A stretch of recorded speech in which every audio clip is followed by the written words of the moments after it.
It's official. Raqqa is no longer the capital of ISIS. Last week, the U.S. announced they had taken back the city from the Islamic State. The Trump administration says this means the end of ISIS as a caliphate is in sight. But Talking Points contributor Dan Prager says the problems are just beginning for Syria and the U.S. Dan, thanks so much for being here. Thanks for having me. Okay, so ISIS, they lost their biggest city, but you're saying that we shouldn't be celebrating. Why?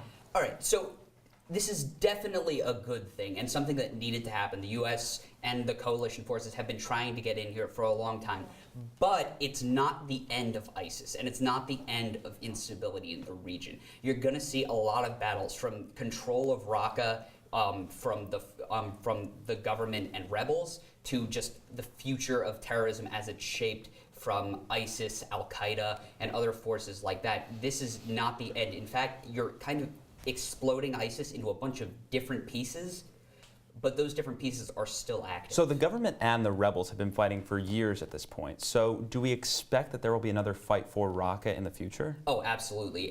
Coming up very soon, you're going to see another fight between the rebels and the government, and it's a fight the government is most likely going to win.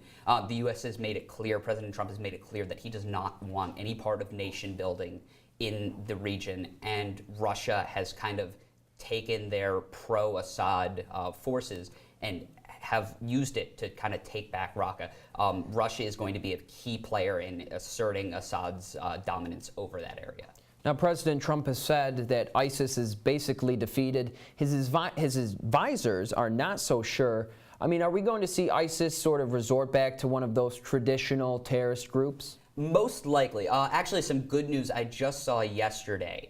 The New York Times had reported that a lot of those former ISIS fighters, there's estimated about 6,500 ISIS fighters around the region, have not necessarily gone back to countries to perform those lone wolf acts of terror. It doesn't mean it's not going to happen, it just means it hasn't happened yet. What people are expecting is just that they're going to spread across the world, they're going to dissolve out of that caliphate that they used to have, and they're going to go commit these acts of terror, and the people they lose in ISIS now that it's defeated are going to go to Al-Qaeda, who's been in the region, the Taliban. There's all of these terrorist groups that are waiting to pick up the areas that ISIS kind of just lost. So it's not really, it's a win, but we'll expect to see a lot of dangerous things in the future.